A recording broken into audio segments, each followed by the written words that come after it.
അന്നത്തെ മക്കള് പറഞ്ഞ എന്താ? അന്നത്തെ മക്കള്, വാപ്പ അള്ളാടെ തീരുമാനം അങ്ങനെയാണോ?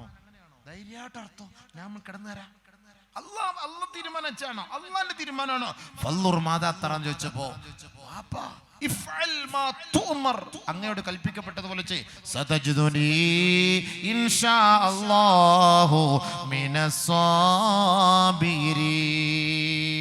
ക്ഷമിച്ച് കിടക്ക, ക്ഷമിച്ച് കിടക്ക ഉപ്പ, അറക്ക്.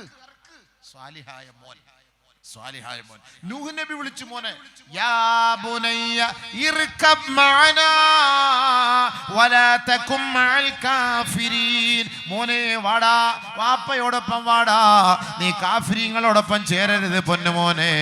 ഉടനെ ഖാല സആവി ഇലാ ജബലി യഅസിമുനി മിനൽ മാ. പറഞ്ഞ വാക്കതാ അവിടെ, കാല സആവി എന്ന് പെട്ടെന്ന് പറഞ്ഞു.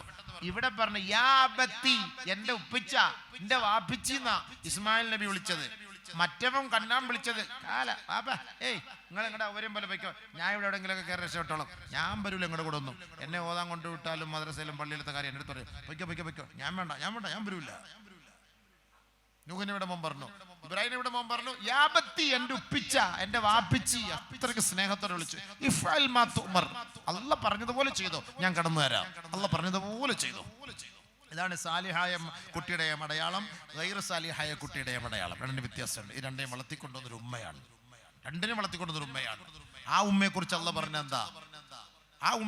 പറഞ്ഞെന്താ? ലറബല്ലാഹു മസലൻ ലില്ലദീന കഫറു ഇംറഅത നൂഹ് വഇംറഅത ലൂത്ത് കാനതാ തഹത അബ്ദൈനി മിൻ ഇബാദിനാ സാലിഹീൻ ഫഖാനതാഹുമാ. ഭർത്താക്കന്മാരെ വഞ്ചിച്ച പെണ്ണുങ്ങൾ അവർ രണ്ടുപേരും. ആ കോലത്തിലാണ് മോനെ വളർത്തിക്കൊണ്ടുവന്നത്. ആ കോലം തന്നെ അത് കാണിച്ചു കൊടുക്കുകയും ചെയ്തു. മറ്റേത് ഹാജറ അങ്ങനെയല്ല, ഭർത്താവിനെ സ്നേഹിച്ചു, മക്കളെ തർബിയത്തോടുകൂടി വളർത്തിക്കൊണ്ടുവന്നു. അതുകൊണ്ട് വാപ്പ പറഞ്ഞ വഴിയിലൂടെ ആ മകൻ സഞ്ചരിക്കാൻ തയ്യാറായി. അല്ലാഹ് പഠിപ്പിച്ചു കൊടുത്തല്ലേ. ഇതുകൊണ്ട് എന്താ ഗുണം? ദുനിയാവിലെ ഗുണം മാത്രമല്ല, ആഖിറത്തിൽ. ഇന്നിപ്പോ കൈപൊക്കിയില്ല നിങ്ങൾ, എത്ര പേര് കൈപൊക്കി? എൻ്റെ വാപ്പാക്ക് വേണ്ടി ദുആ ചെയ്തു, എൻ്റെ ഉമ്മാക്ക് വേണ്ടി ദുആ ചെയ്തു, അൽഹംദുലില്ലാ. അതേപോലെ ഒരു പ്രാവശ്യം കൂടെ ഞാനൊന്ന് ചോദിക്കട്ടെ, അജയരെ, നിങ്ങളുടെ മക്കൾക്ക് വേണ്ടി നിങ്ങൾ ഇന്ന് ദുആ ചെയ്തവരെന്ന് കൈപൊക്ക്. സംഭവം കുറഞ്ഞു അല്ലേ? വാപ്പാക്കും ഉമ്മാക്കും ദുആ ചെയ്തപ്പോ എല്ലാരും കൈപൊക്കി. മക്കൾക്ക് വേണ്ടി ദുആ ചെയ്തവർ ആരെന്ന് നോക്കിയപ്പം ന്യൂനപക്ഷം.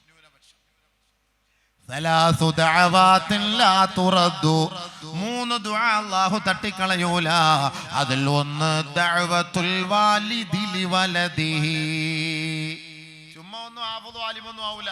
വാപ്പായും ഉമ്മയും കഷ്ടപ്പെട്ട് ദുആ എടുക്കണം മക്കൾക്ക് വേണ്ടി. വാപ്പായും ഉമ്മയും കഷ്ടപ്പെട്ട് ദുആ ചെയ്തെങ്കിലേ ഈ മക്കള് വാപ്പാക്കും ഉമ്മാക്കും വേണ്ടി ദുആ ചെയ്യുള്ളൂ. മൻ ഖദിമ ഖുദിമ. വാപ്പാക്കും ഉമ്മാക്കും ഖിദ്മത്ത് ചെയ്താലേ നിങ്ങൾക്ക് നാളെ ഖിദ്മത്ത് ചെയ്യപ്പെടുള്ളൂ. വാപ്പാക്കും ഉമ്മാക്കും വേണ്ടി നമ്മൾ ദുആ ചെയ്യണം, എന്നാൽ നമുക്ക് വേണ്ടി ദുആ ചെയ്യാൻ ആളുണ്ടാകും. നമ്മുടെ മക്കൾക്ക് വേണ്ടി നമ്മൾ ദുആ ചെയ്യണം, എങ്കിൽ നമ്മുടെ മക്കൾ നമുക്ക് വേണ്ടി ദുആ ചെയ്യും. നമ്മൾ സ്നേഹം അങ്ങോട്ട് കൊടുത്താൽ ഡബിൾ ആയിട്ട് നമുക്ക് ഇങ്ങോട്ട് തിരിച്ചു കിട്ടും. നമ്മൾ സ്നേഹിച്ചില്ലെങ്കിൽ ഒന്നും കിട്ടൂല. അതുകൊണ്ട് മക്കൾക്ക് വേണ്ടി ദുആ ചെയ്യാൻ കൈവക്കാൻ പറഞ്ഞപ്പം കുറച്ച് പേരെ പൊക്കിയുള്ളൂ. വാപ്പാക്കും ഉമ്മാക്കും ദുആ ചെയ്യാൻ പറഞ്ഞപ്പോൾ ഇഷ്ടം പോലെ പൊക്കി. അൽഹംദുലില്ലാ. മക്കളെ നമുക്ക് വേണ്ടേ? ഇന്നത്തെ മക്കളൊക്കെ പിഴച്ചു പോകുന്ന കണ്ടിട്ടുണ്ടോ? എന്താ അവസ്ഥ എന്നറിയോ നിങ്ങൾക്ക്? കൊല്ലം ജില്ലയിലാണ് കഴിഞ്ഞ 2 ദിവസം മുമ്പ് കാഫറിന്റെ കൂടെ 2 പെണ്ണുങ്ങൾ പോയത്. ഇഷ്ടം പോലെ ഉണ്ട്. ഇതിപ്പോ എന്തോ ഒരു സുന്നത്ത് പോലെയാണ് ഞാൻ ഇറങ്ങി പോകുന്നത്. ഇതൊരു സുന്നത്ത് പോലെ, ഇങ്ങനെ ഒളിച്ചോടി പോകുന്ന എന്തോ നല്ലൊരു കാര്യം പോലെയാണ്, ഹിജ്റ പോകുന്ന പോലെയാണ്. 2 മക്കള്, ഞാൻ വടക്കു പ്രസംഗിക്കാൻ പോയപ്പോൾ 2 മക്കള്, 18 വയസ്സുള്ള 2 മക്കള് കട്ടിട്ട് പോകുമ്പോൾ പോയി മരിച്ചു. പോകുന്ന വഴിയിൽ ട്രെയിൻ അടിച്ച് മരിച്ചു. കട്ടിട്ട് പോയി, കൽക്കട്ട, 18 വയസ്സ്. മോഷണം നടത്തിയിട്ട് ഓടുന്ന കൂട്ടത്തിൽ. ഒന്ന് ആലോചിച്ച് നോക്കി, പോകുന്ന വഴി എങ്ങോട്ടാണ്? യാത്ര എങ്ങോട്ടാ പോവുക? ഇതാരെയും ഉത്തരവാദിത്തം? ഈ വാപ്പാക്കും ഉമ്മാക്കും ഉത്തരവാദിത്തം ഇല്ലേ? ഇന്നത്തെ കാലഘട്ടത്തിൽ ഞങ്ങൾക്ക് പഠിപ്പിക്കാനും മക്കളെ നന്നാക്കാനും ഒരു മാർഗം ഉണ്ടായിരുന്നില്ല അല്ലാഹ് എന്ന് നാളെ റബ്ബിന്റെ മുന്നിൽ പറയാൻ വല്ലാഹി ഒരു വാപ്പാക്കും ഉമ്മാക്കും പറ്റൂല. കാരണം മുക്കിന് മദ്രസകളാണ്. പെണ്ണുങ്ങൾക്ക് പഠിക്കാനുള്ള സൗകര്യമുണ്ട്, ആണുങ്ങൾക്കും പഠിക്കാനുള്ള സൗകര്യമുണ്ട്. എന്തിനാണ് ഈ ആലിമീങ്ങൾ ഒന്ന് രണ്ട് ഹദീസുകൾ പറഞ്ഞുതരാം, കേട്ടോളി. ലൗലൽ ഉലമാഉ ലസാറന്നാസു ബിൽ അൽബഹായിമ. ഉലമാക്കളില്ലെങ്കിൽ ജനങ്ങള് മൃഗങ്ങളെ പോലെയാകും. ലൗലൽ ഉലമാഉ ലസാറന്നാസു മിസ്ലൽ ബഹായിമി. ഉലമാക്കളില്ലെങ്കിൽ ജനങ്ങൾ മൃഗങ്ങളെ പോലെ അധപ്പതിച്ചു പോകും.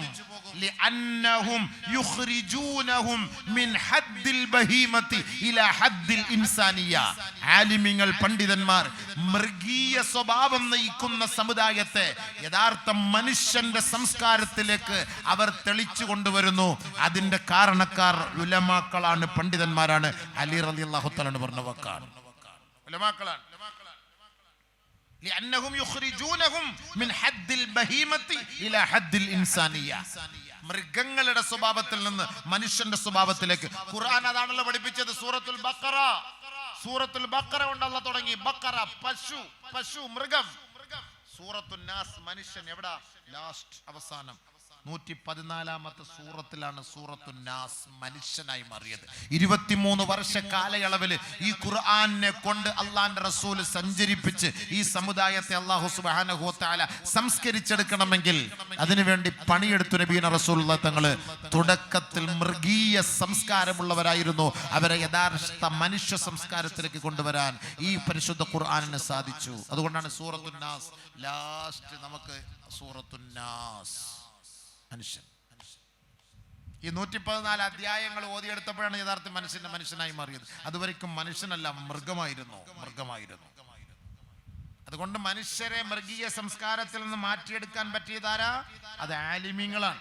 യഹ്യ ഇബ്നു മുആദ് റളിയല്ലാഹു തആല അൻഹു പറയുകയാ, അൽ ഉലമാഉ അർഹമു ബി ഉമ്മത്തി മുഹമ്മദിൻ സ്വല്ലല്ലാഹു അലൈഹി വസല്ലം മിൻ ആബായിഹിം വ ഉമ്മഹാതിഹിം. ഉലമാക്കളുണ്ടല്ലോ, പണ്ഡിതന്മാരുണ്ടല്ലോ, ഈ സമുദായത്തിൽ ഏറ്റവും കാരുണ്യമുള്ളവരാ.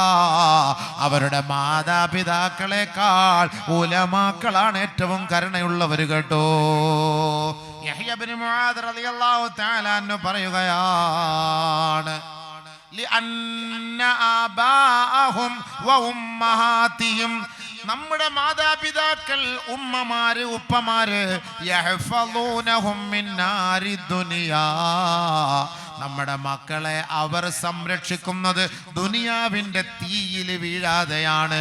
വിളക്ക് കാണുമ്പോൾ കുട്ടികൾ അതിലേക്ക് ഇഴഞ്ഞിഴഞ്ഞു പോകുമ്പോൾ ഉമ്മ ഓടിപ്പോയി ആ കുട്ടിയെ രക്ഷപ്പെടുത്തുന്നു. കുട്ടി നടന്ന് വണ്ടിയുടെ മുന്നിലേക്ക് ചാടാൻ പോകുമ്പോൾ പെട്ടെന്ന് ആ കുട്ടിയെ അതിൽ നിന്ന് രക്ഷപ്പെടുത്തുന്നു. കുട്ടി കിണറ്റിലേക്ക് വീഴാൻ പോകുമ്പോൾ മാതാപിതാക്കൾ പെട്ടെന്ന് ആ കുട്ടിയെ പിടിച്ചു മാറ്റുന്നു. അടുപ്പിലേക്ക്, തീ കൂട്ടപ്പെട്ട അടുപ്പിലേക്ക്, കുട്ടിക്കറിയില്ല തീയാണത്, പൊള്ളിപ്പോകും. ആ നരകത്തിലേക്ക് പോകാൻ ശ്രമിക്കുമ്പോൾ മാതാപിതാക്കൾ അവരെ ശ്രദ്ധിക്കുന്നു. പക്ഷേ പണ്ഡിതന്മാരുണ്ടല്ലോ, യഹ്ഫളൂനഹും മിൻ നാരിൽ ആഖിറ. ഏ വാപ്പാ, ഉമ്മ, നിങ്ങളുടെ മക്കളെ ആഖിറത്തിലെ തീയിൽ നിന്ന് രക്ഷപ്പെടുത്തുന്നത് ഉലമാക്കളാണ്.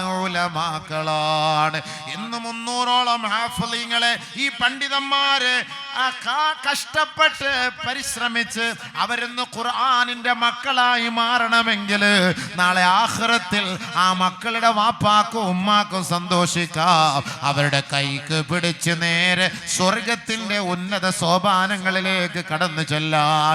മാത്രമല്ല, ഈ ഹാഫിളീങ്ങളുടെ മാതാപിതാക്കളെ ഖബറിലെത്തുമ്പോ മലക്കുകൾ വലിയ 2 കിരീടം കൊണ്ട് അവരുടെ തലയിലേക്ക് വെക്കുകയാണ്. അതിന് വില മതിക്കാൻ പറ്റാത്ത അമൂല്യ നിധിയാണ് കേട്ടോ. ഉടനെ അവർ ചോദിക്കുന്ന ഒരു ചോദ്യമുണ്ട്, ഇതെന്തിനാണ് നിങ്ങൾ അണിയിക്കപ്പെടുന്നത്? ഇത്രത്തോളം അമലുകളൊന്നും ഞങ്ങൾ ചെയ്തിട്ടില്ല, എന്തിനാണ് ഞങ്ങളെ അണിയിക്കപ്പെടുന്നതെന്ന് ആ ഖബറിനകത്ത് അവർ ചോദിക്കുമ്പോ അവർക്കുള്ള മറുപടി എന്തെന്നറിയോ? ബിഅഖ്ദി വലദികുമാ അൽ ഖുർആൻ. നിങ്ങളുടെ മക്കളെ നിങ്ങൾ ഖുർആൻ പഠിപ്പിച്ച പഠിപ്പിച്ചില്ലേ ഉപ്പ? നിങ്ങളുടെ മക്കളെ നിങ്ങൾ ഖുർആൻ പഠിപ്പിച്ചില്ലേ ഉമ്മ? അതിന് അല്ലാഹു നിങ്ങൾക്ക് നൽകിയ സമ്മാനമാണിത് കേട്ടോ. ഇനി നാളെ സ്വർഗ്ഗലോകത്തിലെത്തുമ്പോ, മഹ്ശറയിലെത്തുമ്പോ അല്ലാഹു നിങ്ങളുടെ മക്കളോട് പറയും, മോനെ ഇഖ്റ, ഓതടാ, വസ്അദ് ഫീ ദുറജിൽ ജന്നതി വഗുറഫിഹാ. സ്വർഗ്ഗത്തിന്റെ ഓരോ പടികളും ആയത്ത് ഓതി ഓതി നീ കയറിപ്പോകണേ. ഹാഫിളീങ്ങളായ മക്കളെ പാപ്പായും ഉമ്മയും കൈക്ക് പിടിച്ചുകൊണ്ടുവരും. സ്വർഗത്തിന്റെ വാതിൽ അവിടേക്ക് എത്തും. അല്ലാഹു പറയാ, ഇഖ്റ, ഓതിക്കോ. ഒന്നാമത്തെ പടി ബിസ്മില്ലാഹിർ റഹ്മാനിർ റഹീം. ബിസ്മി കൊണ്ട് തന്നെ ഒന്നാമത്തെ പടി ചവിട്ടി കയറി. രണ്ടാമത്തെ പടി അൽഹംദുലില്ലാഹി റബ്ബിൽ ആലമീൻ അർറഹ്മാനിർ റഹീം മാലികി യൗമിദ്ദീൻ ഇയ്യാക നഅ്ബുദു വ ഇയ്യാക നസ്തഈൻ ഇഹ്ദിനസ് സിറാത്തൽ മുസ്തഖീം صراط الذين أنعمت عليهم غير المغضوب عليهم ولا الضالين.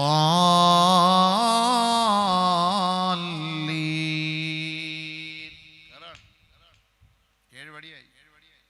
വീണ്ടും അടുത്ത പടി, അടുത്ത സൂറത്ത്. ഓരോ ആയത്ത് ഓതി ഓതി ഓതി എവിടെയാണോ ഇത് അവസാനിക്കുന്നത്, എവിടെ മിനൽ ജിന്നതി വന്നാസ്, ലാസ്റ്റ് ഘട്ടത്തിൽ. നിലക്കടെ പരിശുദ്ധ ഖുർആൻ പാരായണമൊക്കെ നടത്തിയില്ല അല്ലേ? ഖുർആനിന്റെ വിസ്മയം, പരിശുദ്ധമായ ഖുർആൻ അല്ലേ? മിനൽ ജിന്നതി വന്നാസ് ഓതി കാണുമല്ലോ. ഹാഫിളീങ്ങളെ, ഖാരികളെ ഇവിടെ വന്ന് ഖുൽ അഊദു ബിറബ്ബിൻ നാസ് മലിക്കിൻ നാസ് ഇലാഹിൻ നാസ്.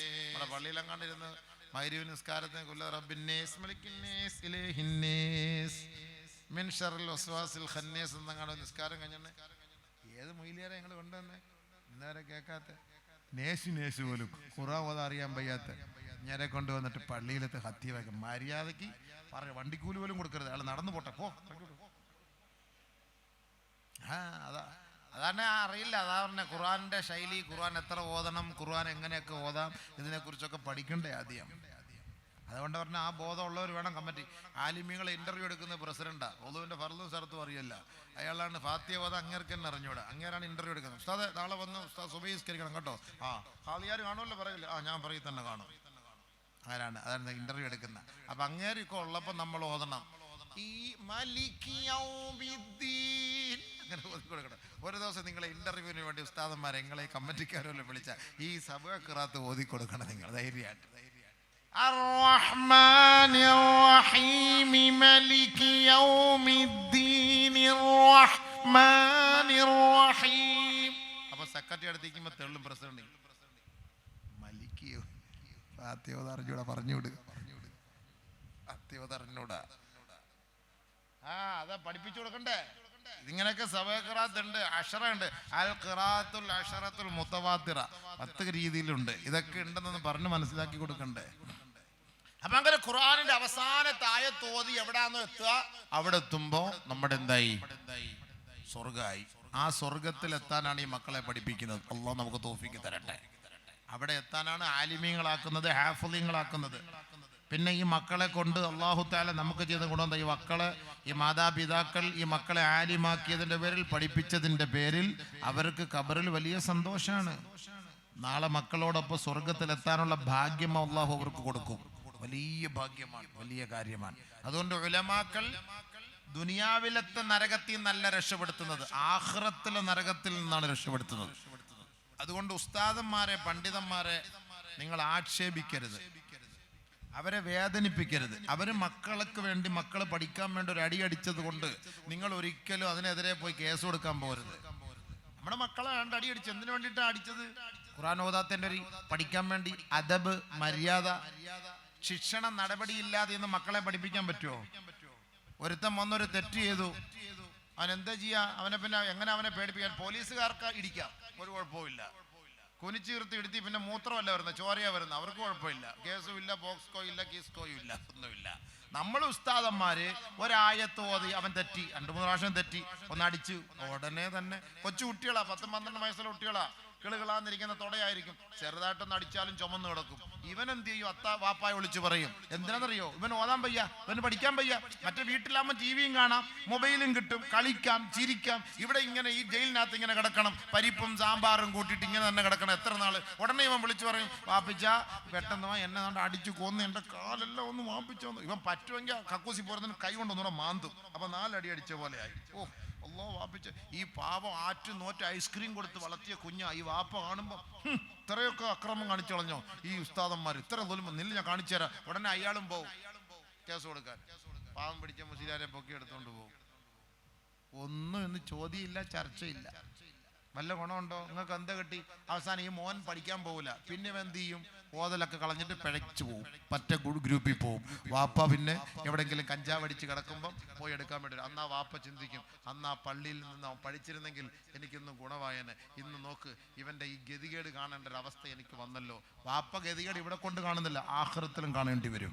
ഈ മകനെ പിഴപ്പിച്ചതിന് ഈ വാപ്പയുടെ മുന്നിൽ നിന്ന് ഈ മകൻ ചെയ്യുന്ന ഒരു ദുആയുണ്ട്, സൂറത്തുൽ അഹ്സാബ്. ربنا إنا أطعنا سادتنا وكبراءنا فأضلونا السبيل.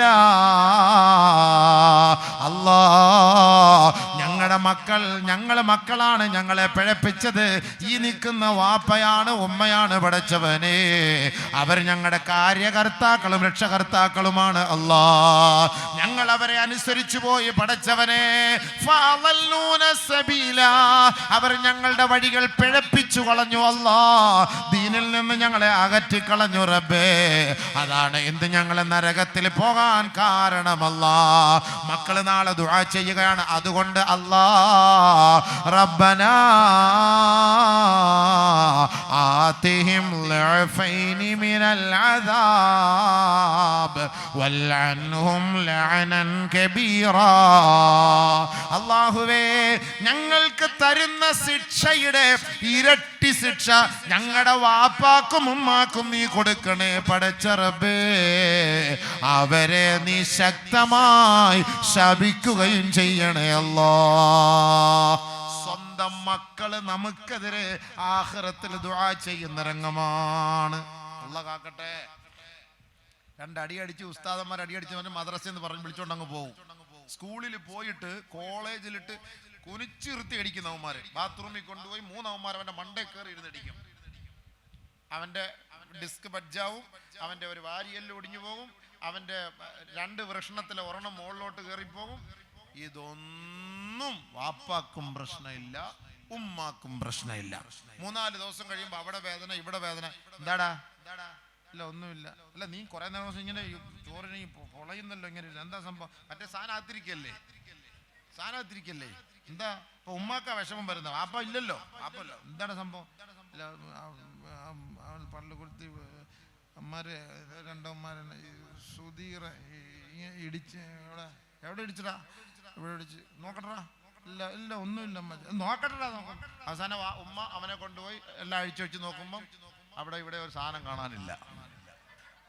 പിന്നെ പെട്ടെന്ന് വാപ്പായി വിളിച്ചു വരുത്തി കൊണ്ടുപോയി. എവിടെ എന്തായിരുന്നു? എന്താ സംഭവം? എന്താ? പള്ളിക്കുടുത്തി പോയപ്പോൾ അമ്മാരെന്നെ 3 അമ്മമാർ കൊണ്ടുപോയി ബാത്റൂമിൽ കൊണ്ട് കുനിച്ചിരുത്തി ഇടിച്ച് കുറെ ഇടിച്ച് അങ്ങനെ സാധനത്ത് കയറിപ്പോയതാ. വല്ല കേസുണ്ടോ?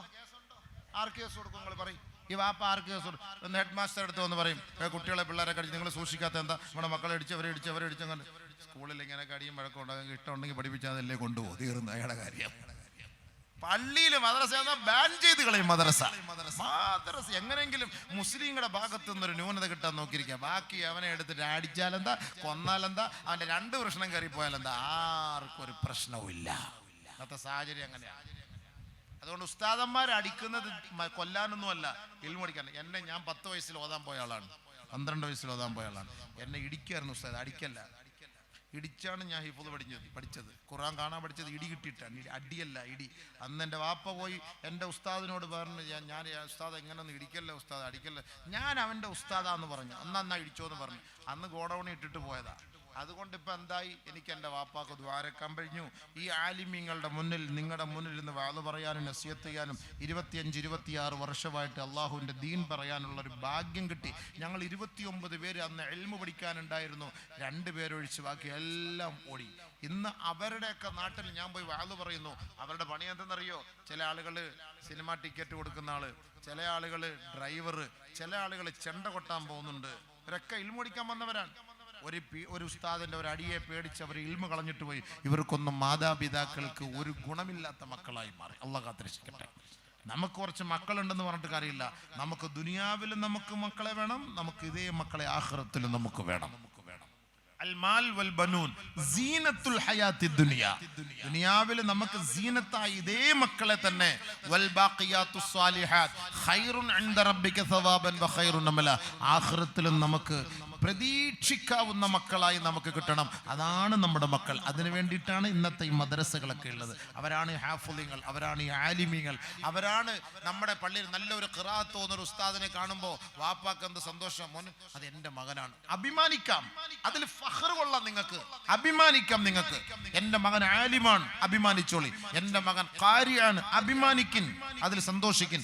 എൻ്റെ മക്കൾ അള്ളാഹുവിന് വേണ്ടി ഇൽമു പഠിച്ചവർ, ആ ഒരു വഴിയിലാണ് അവർ ജീവിക്കുന്നത് കേൾക്കുമ്പോൾ ഹറാമ് തിന്നാത്തവരും ഹറാമ് കാണാത്തവരുമാണെന്ന് പറയുമ്പോൾ സ്വാഭാവികമായിട്ട് ആ വാപ്പാക്ക് വലിയ സന്തോഷം. വാപ്പാടെ ബാധ്യത തീർന്നു. അതോടുകൂടി ബാപ്പാടെ ബാധ്യത. അതുകൊണ്ട് എൻ്റെ സുഹൃത്തുക്കളെ, സഹോദരങ്ങളെ, കൂടുതലായി ഒന്നും പ്രസംഗിക്കുന്നില്ല, സമയമായി. ബഹുമാനമുള്ള സഹോദരങ്ങൾ, അല്ലാഹു തആല വലിയൊരു അനുഗ്രഹമാണ് നമുക്ക് ഈ നാട്ടിൽ ചെയ്തിട്ടുള്ളത്. കൈതോട് മദ്രസ എന്നൊക്കെ പറഞ്ഞ 10-33 വർഷം പണ്ട് മുതലേയുള്ള മദ്രസകളാണ്. അൽഹംദുലില്ലാ, ഉസ്താദിന്റെ ത്യാഗത്തിന്റെ പേരിൽ പലരും, നിങ്ങളെ ഉദാരമതികളായ നിങ്ങളൊക്കെ സഹായിച്ച് ഈ മദ്രസ ഈ ഒരു അവസ്ഥയിൽ എത്തിച്ചു. ബഹുമാനപ്പെട്ട ഉസ്താദ് അല്ലാഹു തആല അർഹമായ പ്രതിഫലം കൊടുക്കട്ടെ. ഇതിനു വേണ്ടി നേതൃത്വം കൊടുത്തവർ, ബഹുമാനപ്പെട്ട നമ്മുടെ സൽമാ മൗലവി വരുന്ന ഓരോരുത്തരുടെ ചരിത്രങ്ങളൊക്കെ ഇങ്ങനെ പറഞ്ഞു വന്നു. ഇത്ര മുൻഗാമികളാണ് നമുക്ക് ഇതിനു വേണ്ടി കഷ്ടപ്പെട്ടവർ, ത്യാഗം സഹിച്ചവർ. അതിൻ്റെയൊക്കെ മഹത് ഫലങ്ങളാണ് ഈ കാണുന്നത്, ഈ ഇരിക്കുന്നതൊക്കെ അതിൻ്റെ ഏറ്റവും വലിയ ഗുണങ്ങളാണ്. നമ്മളൊക്കെ പഠിച്ച് അങ്ങനെയാണ്.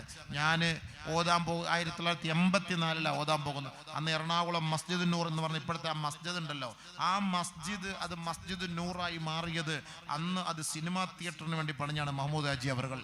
എഹിയ ഹാജിയുടെ വാപ്പ മഹ്മൂദ് ഹാജി കൊല്ലം. അള്ളാഹു തആല ആഫിയത്ത്, അവരുടെ ഖബറിൽ ആഫിയത്ത് കൊടുക്കട്ടെ. അള്ളാഹു തആല ദറജ ഉയർത്തി കൊടുക്കട്ടെ. അന്ന് മൂസ മൗലാനയുടെ കെയർ ഓഫിൽ അവർ പോയി ദഅവത്ത് ചെയ്ത് തിരിച്ചു വന്നപ്പോൾ ആ തിയേറ്റർ മസ്ജിദാക്കി മാറ്റി. ഇന്നും അൽഹംദുലില്ലാ ഒരു ജാരിയായ സദഖ ആ ഖബറിലേക്ക് വീണുകൊണ്ടിരിക്കുകയാണ്. അറിയോ, ഒരു ജാരിയായ സദഖ ഖബറിൽ പോയിക്കൊണ്ടിരിക്കുകയാണ്. ഇന്ന് നമ്മുടെയൊക്കെ നാട്ടിൽ അങ്ങനെ കമാൽ ഹാജി നമുക്കറിയാം. അല്ലാഹു തആല ദർജ ഉയർത്തി കൊടുക്കട്ടെ. അദ്ദേഹം ഇങ്ങനെ ഡൽഹിയിൽ ഏതോ ഒരു ഭാഗത്ത് ഇങ്ങനെ അള്ളാഹുവിന് ഇഷ്ടപ്പെടാത്ത മാർഗത്തിൽ കഴിഞ്ഞുകൂടി അല്ലാഹു തആല ഈ ബഹുമാനപ്പെട്ട മൗലാന നവർ അല്ലാഹു മർഖദഹു അവരുടെ കൂടെ ജമാഅത്തിൽ പോയി ദഅവത്ത് ചെയ്ത് അള്ളാഹു ഹിദായത്ത് കൊടുത്തു. എത്ര പള്ളികൾ, എത്ര ദീനി സ്ഥാപനങ്ങൾ. ഞാൻ ഈ കഴിഞ്ഞ ദിവസം മഞ്ചേരി നജ്മുൽ ഹുദായിൽ അവിടുത്തെ സനദിന് വേണ്ടി അവിടുത്തെ വാർഷികത്തിന് പോയി.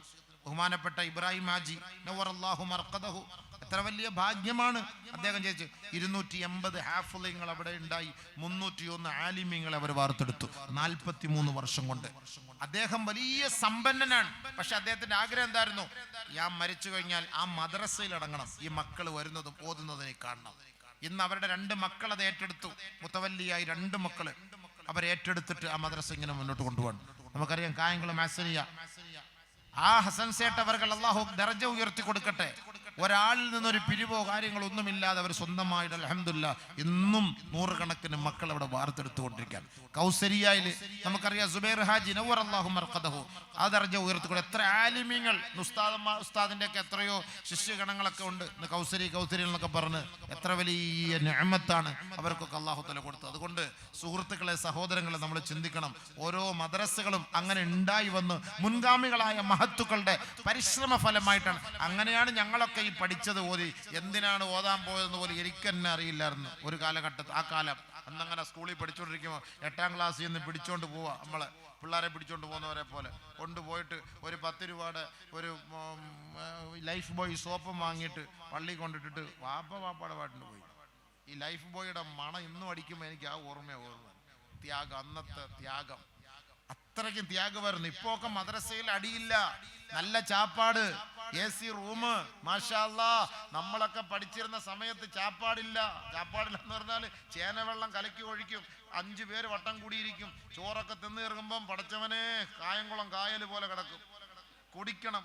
പിറകി ഉസ്താദിരിക്കും, ഇടിയ കുടറ. അത് അന്നത്തെ കാലത്ത് കൈയുടെ ഈ വിരലിലൊക്കെ ഈ ചൊറിയ ഇതൊക്കെ ഇട്ട് അളിച്ചു വാരിയത് കുടിക്കണം. അല്ലോ, കുടിച്ചു. ത്യാഗം സഹിക്കേണ്ടി വന്നു അന്നൊക്കെ. അന്നൊന്ന് ഫാനുണ്ടോ കിടക്കാനൊക്കെ? ബാക്കിയാത്തി സ്വാലിയാത്തി പഠിക്കാൻ പോയി, അള്ളാന്റെ ഫضലുണ്ട്. 88 ബാക്കിയാത്തി പോയി പഠിക്കാൻ. അന്നതൊക്കെ പഴയ കെട്ടിടങ്ങളാണ്, വളരെ ത്യാഗമാണ്, വളരെ പ്രയാസമാണ്. അറിയാലോ തമിഴ്നാട്ടിലൊക്കെ ചൂട്. അന്ന് അവിടെ കിടന്ന കഷ്ടവും ത്യാഗവും പടച്ചവൻ അതിൻ്റെ തൗഫീഖ് കൊണ്ട്, ആ ശ്രേഷ്ഠത കൊണ്ട്, മഹാന്മാരുടെ ദുആ ബർക്കത്ത് കൊണ്ട് ഇന്ന് അൽഹംദുലില്ലാ സുഖിക്കാനുള്ളൊരു സാഹചര്യം ആലിമീങ്ങളല്ല നിന്നിച്ചിട്ടില്ല. നിങ്ങൾ കരുതും ഈ ചെറിയ ശമ്പളമേ ഉള്ളൂ. അൽഹംദുലില്ലാ എൻ്റെ പൊന്നു സഹോദരങ്ങളെ, ഒരു ആലിമ്, ഒരു ഹാഫിള് അവൻ മോശമായി മരിച്ചതായിട്ട് നമുക്ക് പറയാൻ പറ്റുമോ? അവൻ തൂങ്ങിച്ചത്തായിട്ട് നമുക്ക് പറയാൻ പറ്റുമോ? ഒരു ആലിമോ ഒരു ഹാഫിളോ അവരുടെ കുടുംബ ജീവിതത്തിൽ ദാരിദ്ര്യം, ബുദ്ധിമുട്ടോ പ്രയാസങ്ങളോ ഇല്ല. ഉണ്ടെങ്കിലും അത് രഹസ്യമായി വെച്ച് അത് അഡ്ജസ്റ്റ് ചെയ്തു പോകും. അല്ലാതെ മറ്റൊരാളുടെ മുന്നിൽ നീട്ടേണ്ട ഒരു ഗതികേട് അള്ളാഹു കൊടുത്തിട്ടില്ല, കൊടുക്കാതിരിക്കട്ടെ. അതാണ് ആലിമീങ്ങൾ. അള്ളാഹ് ബർക്കത്ത് ചെയ്യും, അള്ളാഹ് ബർക്കത്ത് ചെയ്യും. കാരണം ഇൽമു പഠിച്ചതിന്റെ പേരിലാണ്. യർഫഇല്ലാഹു അല്ലദീന ആമനു മിൻകും വല്ലദീന ഊതുൽ ഇൽമ ദറജാത്ത്. പല ദറജകൾ അള്ളാഹു ആലിമീങ്ങൾക്ക് അള്ളാഹു തആല കൊടുക്കും. കാരണം അള്ളാഹിന്റെ ഇൽമു പഠിച്ചവരാണ്. അള്ളാഹാണ് നമ്മുടെ മുഅല്ലിം. അതുകൊണ്ട് ഈ ഇൽമിന്റെ സ്ഥാപനങ്ങളെ നമ്മൾ ബഹുമാനിക്കണം.